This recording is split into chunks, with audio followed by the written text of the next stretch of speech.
Compressor ਆ ਗਿਆ ਬਾਹਰ ਤੇ ਬੜੀ ਬੁਰੀ ਹਾਲਤ ਹੈ ਤੇ ਉਸੋਂ ਕੰਡੈਂਸਰ ਦੀ ਵੀ ਬੜੀ ਬੁਰੀ ਹਾਲਤ ਹੈ। ਤੇ ਉਸਤਾਦ ਜੀ ਕੋਈ ਬਣੇਗੀ ਗੱਲ ਕਿ ਨਹੀਂ? ਨਹੀਂ ਜੀ, ਇਹ ਬਦਲਣਾ ਪੈਣਾ ਸਾਰਾ। ਉਸਤਾਦ ਹੋਰੀ ਕਹਿੰਦੇ ਨੇ ਕਿ ਸਾਰਾ ਕੁਝ ਬਦਲਣਾ ਪੈਣਾ ਤੇ ਕਿੰਨਾ ਖਰਚਾ ਆ ਜਾਏਗਾ? 50 ਤੋਂ 60,000 ਦਾ। ਯਾਨੀ ਕਿ ਕਹਿ ਰਹੇ ਕਿ ਅਗਰ ਕੋਈ ਪ੍ਰੋਪਰ ਕੂਲਿੰਗ ਕਰਵਾਉਣੀ ਹੈ ਤੇ ਫਿਰ ਤੁਹਾਨੂੰ ਏਸੀ ਦਾ ਜਿਹੜਾ ਕੰਪਰੈਸਰ, ਪਾਈਪ, ਕੰਡੈਂਸਰ ਇਹ ਸਾਰਾ ਚੇਂਜ ਕਰਵਾਉਣਾ ਪੈਣਾ। अस्सलाम वालेकुम जी, welcome to my another vlog. ਤੇ ਅੱਜ ਦਾ ਵਲੌਗ ਜਿਹੜਾ ਹੋਣ ਵਾਲਾ ਬੜਾ ਪਿਆਰਾ ਖੂਬਸੂਰਤ ਜਿਹਾ ਵਲੌਗ ਹੋਏਗਾ। ਅੱਜ ਗੱਡੀ ਦਾ ਕੰਮ ਕਰਵਾਉਣਾ, ਕਾਫੀ ਸਾਰਾ ਕੰਮ ਜਿਹੜਾ ਪੈਂਡਿੰਗ ਰਹਿੰਦਾ ਕਿਉਂਕਿ ਇਹਦੇ ਵਿੱਚ ਨਾ ਏਸੀ ਨਹੀਂ ਹੈਗਾ। ਏਸੀ ਜਿਹੜਾ ਨਾ ਏਸੀ ਬੜੀ ਜ਼ਰੂਰਤ ਹੈ ਅੱਜ ਕੱਲ ਦੀ ਗਰਮੀ ਦੇ ਵਿੱਚ, ਏਸੀ ਤੋਂ ਬਗੈਰ ਗੁਜ਼ਾਰਾ ਨਹੀਂ ਹੈਗਾ। ਵੈਸੇ ਵੀ ਸਾਫ ਸੁਫ ਹੋਣ ਵਾਲੀ ਹੈ ਲੇਕਿਨ ਇਨਸ਼ਾਅੱਲਾ ਅਜ਼ੀਜ਼ ਇਹਨੂੰ ਵਾਪਸ ਆ ਕੇ ਏਸੀ ਦਾ ਕੰਮ ਕਰਵਾ ਕੇ ਫਿਰ ਇਨਸ਼ਾਅੱਲਾ ਇਹਨੂੰ ਸਾਫ ਵੀ ਕਰਾਂਗੇ। ਤੇ ਉਸ ਤੋਂ ਇੱਕ ਬਹੁਤ ਜ਼ਰੂਰੀ ਹੋਰ ਕੰਮ ਹੈ, ਉਹ ਇਹ ਹੈ ਕਿ ਜਨਾਬ ਲਾਇਸੈਂਸ ਬਣਵਾਉਣਾ। ਲਾਇਸੈਂਸ ਬਹੁਤ ਜ਼ਰੂਰੀ, ਹਰ ਚੀਜ਼ ਤੋਂ ਜ਼ਰੂਰੀ। ਗੱਡੀ ਡਰਾਈਵ ਕਰਨੀ ਹੈ ਨਾ ਤੇ ਲਾਇਸੈਂਸ ਚਾਹੀਦਾ। ਮੈਂ ਲਰਨਰ ਬਣਵਾਇਆ ਹੋਇਆ, ਗੱਡੀ ਦੇ ਵਿੱਚ ਪਿਆ ਤੇ ਮੈਂ ਦਿਖਾਣਾ ਲਰਨਰ ਬਣਿਆ ਹੋਇਆ, ਲੇਕਿਨ ਜਿਹੜਾ ਓਰੀਜਨਲ ਲਾਇਸੈਂਸ ਉਹ ਹਜੇ ਤੱਕ ਨਹੀਂ ਬਣਿਆ। ਉਹ ਅੱਜ ਬਣਵਾਉਣਾ। ਅੱਜ ਬੜੇ ਦਿਨਾਂ ਦੇ ਬਾਅਦ ਘਰ ਦਾ ਤੁਹਾਨੂੰ ਨਜ਼ਾਰਾ ਕਰਵਾਈਏ। ਸਾਹਮਣੇ ਆ ਸਾਡਾ ਬਲੌਕ ਹੈ, ਸਾਡੇ ਘਰ ਨੇ ਮਾਸ਼ਾਅੱਲਾ ਤੇ ਬੜਾ ਹੀ ਸਕੂਨ ਮਿਲਿਆ। ਕਾਫੀ ਦਿਨ ਅਸੀਂ ਕਸ਼ਮੀਰ ਦੇ ਇਲਾਕਿਆਂ 'ਚ ਘੁੰਮਦੇ ਫਿਰਦੇ ਰਹੇ, ਬੜਾ ਇੰਜੋਏ ਕੀਤਾ ਤੇ ਬਹੁਤ ਮਜ਼ਾ ਆਇਆ। ਲੇਕਿਨ ਆਖਰ ਘਰ ਆਉਣਾ ਪੈਂਦਾ, ਘਰ ਦੀਆਂ ਜ਼ਰੂਰਤਾਂ ਹੁੰਦੀਆਂ ਤੇ ਅੱਲਾ ਦਾ ਬੜਾ ਸ਼ੁਕਰ ਹੈ, ਖੈਰ ਖਰੀਅਤ ਦੇ ਨਾਲ ਅਲਹਮਦੁਲਿਲਾ ਅਸੀਂ ਘਰ ਪਹੁੰਚ ਆਏ ਹਾਂ। ਫਿਆਨ हाँ जी, आज चलें यार मेरे साथ आज है। ਗੱਡੀ ਦੀ ਹਰ ਚੀਜ਼ ਚੈੱਕ ਕਰ ਲਈ ਮਾਸ਼ਾਅੱਲਾ। ਟਾਇਰਾਂ 'ਚ ਹਵਾ ਠੀਕ ਹੈ। ਇੰਜਨ ਚੈੱਕ ਕਰਨੇ ਸਟਾਰਟ ਕਰਕੇ ਬਿਸਮਿल्लाहिर्रहमानिर्रहीम। ਪਹਿਲੇ ਗੇਅਰ ਕਰ ਲਈਏ ਕਿਤੇ ਉੱਥੇ ਖੰਭੇ 'ਚ ਨਾ ਵੱਜੀ ਹੋਏ, ਅੱਲਾ ਖੈਰ ਕਰੇ। ਬਿਸਮਿल्ला।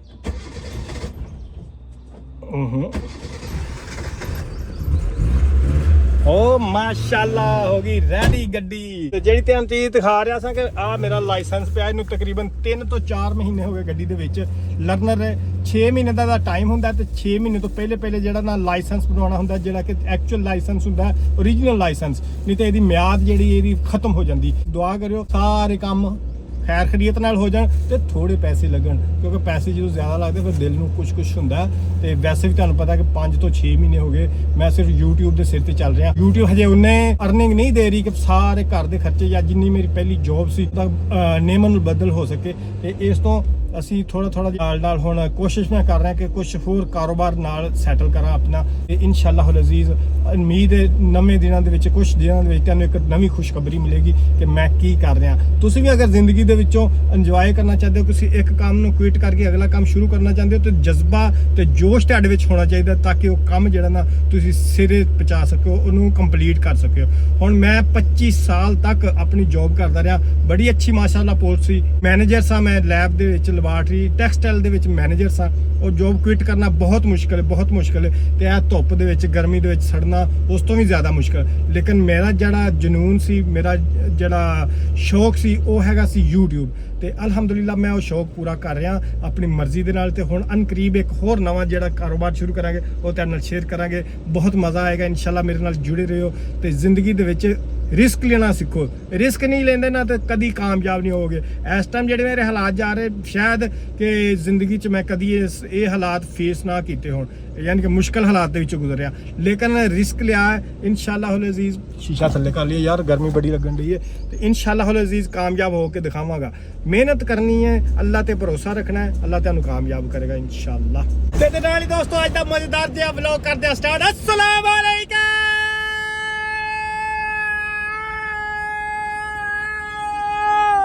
ਹਜੇ ਤੱਕ ਸਾਡੇ ਚੈਨਲ ਨੂੰ ਸਬਸਕ੍ਰਾਈਬ ਨਹੀਂ ਕੀਤਾ, ਸਬਸਕ੍ਰਾਈਬ ਕਰ ਲਓ ਤੇ ਸਾਡੇ ਨਾਲ ਜੁੜੇ ਰਹੋ। ਅੱਜ ਦੀ ਮਜ਼ੇਦਾਰ ਵੀਡੀਓ।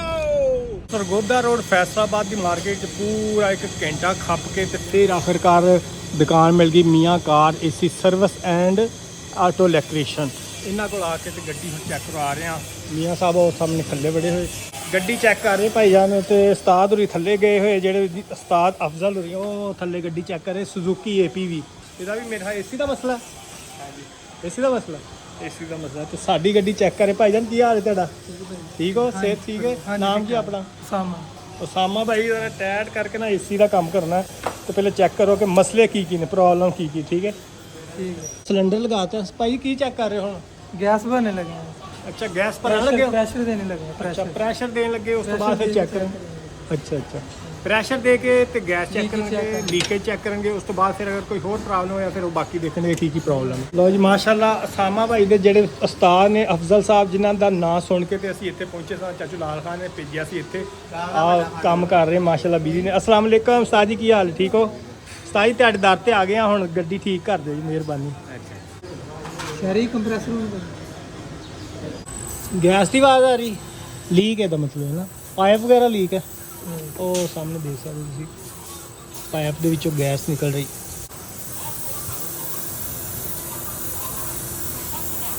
ਕੰਪਰੈਸਰ ਆ ਗਿਆ ਬਾਹਰ ਤੇ ਬੜੀ ਬੁਰੀ ਹਾਲਤ ਹੈ, ਤੇ ਉਸੋਂ ਕੰਡੈਂਸਰ ਦੀ ਵੀ ਬੜੀ ਬੁਰੀ ਹਾਲਤ ਹੈ। ਉਸਤਾਦ ਜੀ ਕੋਈ ਬਣੇਗੀ ਗੱਲ ਕਿ ਨਹੀਂ? ਨਹੀਂ ਜੀ, ਇਹ ਬਦਲਣਾ ਪੈਣਾ ਸਾਰਾ ਕੁਝ। ਉਸਤਾਦ ਹੋਰੀ ਕਹਿੰਦੇ ਨੇ ਕਿ ਸਾਰਾ ਕੁਝ ਬਦਲਣਾ ਪੈਣਾ, ਤੇ ਕਿੰਨਾ ਖਰਚਾ ਆ ਜਾਏਗਾ? 50 ਤੋਂ 60,000 ਦਾ ਸਿਰਫ ਏਸੀ ਸਹੀ ਕਰਾ ਦੇ 50-60 ਹਾਂਜੀ। ਹਜ਼ਾਰ। ਓਏ ਹੋਏ, ਇਹ ਤਾਂ ਬਹੁਤ ਜ਼ਿਆਦਾ ਤੁਸੀਂ ਦੱਸ ਰਹੇ ਹੋ। ਤੇ ਠੰਡੀ ਹਵਾ ਆਣੀ ਹੈ ਜੀ ਅੰਦਰ, ਉਸ ਤੋਂ ਇਲਾਵਾ ਨਹੀਂ ਆਣੀ। ਉਸ ਤੋਂ ਇਲਾਵਾ ਨਹੀਂ ਆਏ, ਫਿਰ ਉਸ ਤੋਂ ਇਲਾਵਾ ਗੁਜ਼ਾਰਾ ਉਹ ਪੈਸੇ ਤੁਹਾਡੇ ਜਾਇਆ ਜਾਣੇ ਆ। ਕਹਿ ਰਹੇ ਕਿ ਅਗਰ ਤੁਸੀਂ ਪ੍ਰੋਪਰ ਕੂਲਿੰਗ ਕਰਵਾਉਣੀ ਹੋ ਤੇ ਫਿਰ ਤੁਹਾਨੂੰ ਏਸੀ ਦਾ ਜਿਹੜਾ ਕੰਪਰੈਸਰ, ਪਾਈਪ, ਕੰਡੈਂਸਰ ਇਹ ਸਾਰਾ ਚੇਂਜ ਕਰਵਾਉਣਾ ਪੈਣਾ। ਇਹ ਤੇ ਕਮ ਸੇ ਕਮ 50 ਤੋਂ 60 ਹਜ਼ਾਰ ਰੁਪਇਆ ਲੱਗ ਜਾਣਾ। ਤੇ ਪਸੀਨਾ ਸੁੱਕਣਾ ਅੰਦਰ ਬੈਠ। ਹਾਏ ਹਾਏ ਹਾਏ ਹਾਏ। ਚਲੋ ਤੁਸੀਂ ਫਿਰ ਫਿਲਹਾਲ ਇਹਨੂੰ ਕਰੋ ਇਸ ਤਰ੍ਹਾਂ ਹੀ ਕਲੋਜ਼ ਕਰ ਦਿਓ, ਠੀਕ ਹੈ, ਮਿਹਰਬਾਨੀ। ਚਲੋ ਵੀ ਸਾਮਾ ਭਾਈ ਕਰ ਦਿਓ ਬੰਦ। ਇਹ ਤਾਂ ਲੰਮਾ ਹੀ ਕੰਮ ਪੈ ਗਿਆ ਉਸਤਾਦ ਜੀ। ਹੁਣ ਇਜਾਜ਼ਤ ਹੈ ਸਾਨੂੰ? ਕੀ ਹਿਸਾਬ ਕਿਤਾਬ? ਜਿੰਨੇ ਮਰਜ਼ੀ ਦੇ ਦੇ, ਨਹੀਂ ਤੁਸੀਂ ਦੱਸਣਾ ਤਾਂ ਫਿਰ। ਜਿੰਨੇ ਦਿਲ ਕਰਦਾ ਨਹੀਂ ਮੈਨੂੰ ਕੋਈ ਪਤਾ ਨਹੀਂ, ਆਈਡੀਆ ਹੀ ਨਹੀਂ ਹੈਗਾ, ਤੁਸੀਂ ਦੱਸਣਾ ਤੇ ਦੇ ਫਿਰ। ਦਿਓ 1000 ਰੁਪਇਆ ਲੈ। 1000 ਰੁਪਇਆ 50 ਤੋਂ 60 ਹਜ਼ਾਰ ਰੁਪਇਆ ਸਿਰਫ ਔਰ ਸਿਰਫ ਏਸੀ ਦੇ ਕੰਮ ਦਾ ਲੱਗ ਜਾਣਾ। ਤੇ ਹੁਣ ਜਿਹੜਾ ਖੋਲਿਆ ਸੀ ਦੁਬਾਰਾ ਇਹਨਾਂ ਨੇ ਫਿੱਟ ਕੀਤਾ, ਉਹਦਾ 1000 ਰੁਪਇਆ। ਕੋਈ ਮੁਨਾਸਬ ਹੋ ਸਕਦਾ? ਨਾਸਾ ਵੀ ਮੰਗ ਮੁਨਾਸਬ ਹੀ ਹੈ ਥੋੜਾ ਬਹੁਤ। 50 ਘੱਟ ਦੇ ਦਿਓ। ਆਮਾ ਭਾਈ ਠੀਕ ਹੈ ਜੀ, ਓਕੇ ਜੀ, ਅੱਲਾ ਕਰੀਏ ਬੈਗ ਗੱਡੀ ਨੂੰ ਤੇ ਵਿੱਚ ਬਹਿ ਕੇ ਹੁਣ ਚੱਲੀਏ ਘਰ ਨੂੰ। ਦੋਸਤੋ ਇੱਕ ਚੀਜ਼ ਦੀ ਮੱਤ ਆ ਗਈ ਹੈ ਕਿ ਗੱਡੀ ਜਦੋਂ ਵੀ ਲਓ ਨਾ ਤੇ ਕਿਸੇ ਮਾਹਰ ਬੰਦੇ ਨੂੰ ਨਾਲ ਲੈ ਲਓ, ਤੇ ਫਿਰ ਵੀ ਜਦੋਂ ਤੁਸੀਂ ਸੈਟੀਸਫਾਈ ਹੈਗੇ ਤਾਂ ਫੇਰ ਲਵੋ। ਮੈਨੂੰ ਅੱਜ ਜਦੋਂ ਗੱਡੀ ਲਈ ਹੈ ਉਦੋਂ ਕਾਫੀ ਸਾਰੀਆਂ ਜਿਹੜੀਆਂ ਚੀਜ਼ਾਂ ਵਿੱਚ ਐਸੀਆਂ ਸੀ ਜਿਹੜੀਆਂ ਨਾ ਮੈਨੂੰ ਡਾਊਟ ਕਰ ਰਹੀਆਂ ਸੀ। ਸਭ ਤੋਂ ਵੱਡੀ ਗੱਲ ਸੀ ਕਿ ਏਸੀ ਨਹੀਂ ਸੀ ਹੈਗਾ। ਮੈਂ ਕਹਿੰਦਾ ਸੀ ਗੱਡੀ ਉਹ ਲੈਣੀ ਜਿਹਦੇ 'ਚ ਏਸੀ ਲੱਗਾ ਹੋਵੇ। ਫਿਰ ਮੇਰੀ ਵਾਈਫ ਨੇ ਸਪੈਸ਼ਲੀ ਮੈਨੂੰ ਕਿਹਾ ਸੀ ਕਿ ਏਸੀ ਵਾਲੀ ਗੱਡੀ ਲੈਣੀ ਹੈ, ਏਸੀ ਚੱਲਦਾ ਹੋਏ, ਇਹ ਨਾ ਹੋਏ ਕਿ ਉਹਦਾ ਕੰਮ ਕਰਵਾਉਣ ਵਾਲਾ ਏਸੀ ਦਾ ਜਾਂ ਉਹਦੀ ਗੈਸ ਲੀਕ ਹੋਏ। ਇਹ ਸਾਰੀਆਂ ਚੀਜ਼ਾਂ ਮੇਰੀ ਬੇਗਮ ਨੇ ਮੈਨੂੰ ਕਿਹਾ ਸੀ ਕਿ ਇਹ ਚੀਜ਼ਾਂ ਤੂੰ ਚੈੱਕ ਕਰਕੇ ਨਾ ਤੇ ਫੇਰ ਲੈਣੀਆਂ। ਲੇਕਿਨ ਅਨਫੋਰਚੂਨੇਟਲੀ ਜਿਹੜਾ ਨਾ ਇਹ ਚੀਜ਼ਾਂ 'ਚ ਧੋਖਾ ਖਾ ਗਏ। ਲੇਕਿਨ ਧੋਖਾ ਤੇ ਨਹੀਂ ਖੈਰ ਕਹਿ ਸਕਦੇ, ਕਿਉਂਕਿ ਪਹਿਲੀ ਦਫਾ ਜਦੋਂ ਇਨਸਾਨ ਕੋਈ ਵੀ ਚੀਜ਼ ਲੈਂਦਾ ਨਾ ਤੇ ਉਦੋਂ ਇਹ ਚੀਜ਼ਾਂ ਜਿਹੜੀਆਂ ਇਹ ਜ਼ਿਹਨ 'ਚ ਰੱਖਣੀਆਂ ਚਾਹੀਦੀਆਂ ਕਿ ਜਦੋਂ ਮੈਂ ਪਹਿਲੀ ਦਫਾ ਮੋਟਰਸਾਈਕਲ ਲਈ ਸੀ ਉਦੋਂ ਵੀ ਇਸ ਤਰ੍ਹਾਂ ਹੀ ਮਸਲਾ ਬਣਿਆ ਸੀ। ਬਹੁਤ ਸਾਰੀਆਂ ਚੀਜ਼ਾਂ ਐਸੀਆਂ ਸੀ ਜਿਹੜੀਆਂ ਕਿ ਨਹੀਂ ਸੀ ਪਤਾ। ਫਿਰ ਬਾਈਕ ਲਈ ਉੱਤੇ ਕਾਫੀ ਸਾਰਾ ਪੈਸਾ ਲਾਇਆ, ਫਿਰ ਪਤਾ ਲੱਗਾ ਜੀ ਆਹ ਚੀਜ਼ਾਂ ਚੈੱਕ ਕਰਨ ਵਾਲੀਆਂ ਹੁੰਦੀਆਂ, ਫਿਰ ਪਤਾ ਲੱਗਾ। ਇਸ ਤਰ੍ਹਾਂ ਹੁਣ ਗੱਡੀ ਲਈ, ਗੱਡੀ ਦੇ ਵਿੱਚ ਵੀ ਬਹੁਤ ਸਾਰੇ ਨੁਕਸਾਨ ਨੇ, ਬਹੁਤ ਸਾਰੀਆਂ ਪ੍ਰੋਬਲਮਾਂ ਨੇ, ਬਹੁਤ ਸਾਰੇ ਪੰਗੇ ਨੇ। ਉਹ ਹੁਣ ਆਸਤਾ ਆਸਤਾ ਪਤਾ ਲੱਗਦਾ ਜਾ ਰਿਹਾ। ਤੇ ਹੁਣ ਇਸ ਤੋਂ ਵਾਪਸ ਆ ਗਿਆ ਜਨਾਬ ਕਿ 40,000 ਰੁਪਇਆ ਜੋ ਸੁਣ ਕੇ ਨਾ ਕਿ ਏਸੀ ਦੇ ਉੱਤੇ ਸਿਰਫ 40,000 ਰੁਪਇਆ ਲੱਗਣਾ, ਤੇ ਸੁਣ ਕੇ ਤੇ ਮੈਂ ਉੱਥੋਂ ਹੀ ਵਾਪਸ ਗੱਡੀ ਉਹਨੂੰ ਕਿਹਾ ਦੁਬਾਰਾ ਨਾ ਇਹਨੂੰ ਰੀਫਿਕਸ ਕਰ ਦੇ, ਜਿਹੜਾ ਬੰਪਰ ਖੋਲਿਆ ਤੂੰ ਏਸੀ ਖੋਲਿਆ। ਤੇ ਉਹਦਾ ਉਹਨੇ 1000 ਰੁਪਇਆ ਲੈ ਲਿਆ ਮਜ਼ਦੂਰੀ, ਤੇ ਉਹਦੀ ਬਣਦੀ ਵੀ ਸੀ ਕਿਉਂਕਿ ਉਹਨੇ ਕਮ ਸੇ ਕਮ 2 ਘੰਟੇ ਲਾ ਕੇ ਪਹਿਲੇ ਖੋਲਿਆ ਫਿਰ ਉਹਨੂੰ ਲਗਾਇਆ। ਤੇ ਇਸ ਵਜ੍ਹਾ ਤੋਂ ਉਹਦੇ ਤੇ ਬਣਦੇ ਸੀ, ਉਹਦੇ ਹੱਕ ਹਲਾਲ ਸੀ ਜਿਹਦੇ ਬਣਦੇ, ਉਹਦੇ ਐਵੇਂ ਨਹੀਂ ਕਹਿਣਾ ਚਾਹੀਦਾ। ਲੇਕਿਨ ਜਦੋਂ ਗੱਡੀ ਵੇਚਦਾ ਬੰਦਾ ਜਾਂ ਖਰੀਦਦਾ ਤੇ ਉਦੋਂ ਬਹੁਤ ਸਾਰੀਆਂ ਚੀਜ਼ਾਂ ਜਿਹੜੀਆਂ ਐਸੀਆਂ ਕਿ ਨੋਟਿਸ 'ਚ ਰੱਖਣੀਆਂ ਚਾਹੀਦੀਆਂ। ਜੋ ਵੇਚਦਾ ਬੰਦਾ ਬਹੁਤ ਸਾਰੀਆਂ ਚੀਜ਼ਾਂ ਛੁਪਾ ਲੈਂਦਾ ਕਿ ਇਹਦੇ 'ਚ ਆਹ ਵੀ ਨਹੀਂ ਮਸਲਾ, ਆਹ ਵੀ ਨਹੀਂ ਮਸਲਾ। ਲੇਕਿਨ ਜੋ ਖਰੀਦਦਾ ਬੰਦਾ ਜਿਹੜਾ ਅਣਜਾਣ ਮੇਰੇ ਤਰ੍ਹਾਂ ਦਾ, ਉਹਨੂੰ ਫਿਰ ਪ੍ਰੋਬਲਮ ਜਾਂ ਆਸਤਾ ਸਾਹਮਣੇ ਆਉਂਦੀਆਂ। ਜੋ ਕਿ ਪ੍ਰੋਬਲਮ ਬਣਦੀ ਉਹ ਚੈੱਕ ਕਰਵਾਉਂਦਾ, ਫਿਰ ਕਾਰੀਗਰ ਕਹਿੰਦਾ ਇੰਨੇ ਪੈਸੇ ਲੱਗਣਗੇ, ਤੇ ਸਾਰੇ ਖਰਚੇ ਪਾ ਪੂ ਕੇ ਨਾ ਤੇ ਗੱਡੀ ਜਿਹੜੀ 2 ਲੱਖ ਸਸਤੀ ਬੰਦਾ ਲੈਂਦਾ ਉਹ 2 ਲੱਖ 3 ਲੱਖ 4 ਲੱਖ ਮਹਿੰਗੀ ਪੈ ਜਾਂਦੀ। ਮੇਰੀ ਜਿਹੜੀ ਰੂਟੀਨ ਸੀ ਸਾਡੇ ਘਰ ਦੀ ਕਿ ਜਦੋਂ ਵੀ ਕੋਈ ਚੀਜ਼ ਲਈ ਨਾ ਬ੍ਰਾਂਡ ਨਿਊ ਲਈ ਹੈ, ਕਿਉਂਕਿ ਉਹਦਾ ਪਤਾ ਹੁੰਦਾ ਕਿ ਆਹ ਚੀਜ਼ ਖਰਾਬ ਹੋਣੀ ਤੇ ਫਿਰ ਨਵੀਂ ਪੈਣੀ। ਜਦੋਂ ਕੋਈ ਚੱਲਦੀ ਚੀਜ਼ ਲਈ, ਪਹਿਲੇ ਬਾਈਕ ਲਈ ਸੀ, ਉਸ ਤੋਂ ਬਾਅਦ ਇੱਕ ਫ੍ਰਿਜ ਅਸੀਂ ਚੱਲਦੀ ਲੈ ਲਈ ਸੀ 2014-15 'ਚ, ਉਹਨੇ ਇਸ ਤਰ੍ਹਾਂ ਸਾਨੂੰ ਜ਼ਲੀਲ ਕੀਤਾ। ਤੇ ਚੱਲਦੀ ਚੀਜ਼ ਜਿਹੜੀ ਹੈ ਉਹ ਹੀ ਬੰਦਾ ਲੈ ਸਕਦਾ ਜਿਹੜਾ ਕਿ ਫੁੱਲ ਕਾਰੀਗਰ ਹੈ, ਫੁੱਲ ਇਹਨਾਂ ਚੀਜ਼ਾਂ ਨੂੰ ਜਾਣਦਾ। ਸਾਡੇ ਵਰਗਾ ਜਿਹੜਾ ਹੈ ਇੱਕ ਤੇ ਉਹ ਚੀਜ਼ ਉਹਨੇ ਦੀ ਨਹੀਂ ਹੁੰਦੀ ਜਿੰਨੇ ਦੀ ਲੈ ਲੈਂਦਾ, ਤੇ ਇੱਕ ਉਹ ਚੀਜ਼ ਤੋਂ ਬਾਅਦ ਫਿਰ ਬਹੁਤ ਸਾਰੇ ਵਿੱਚ ਨੁਕਸ ਨਿਕਲਦੇ ਨੇ।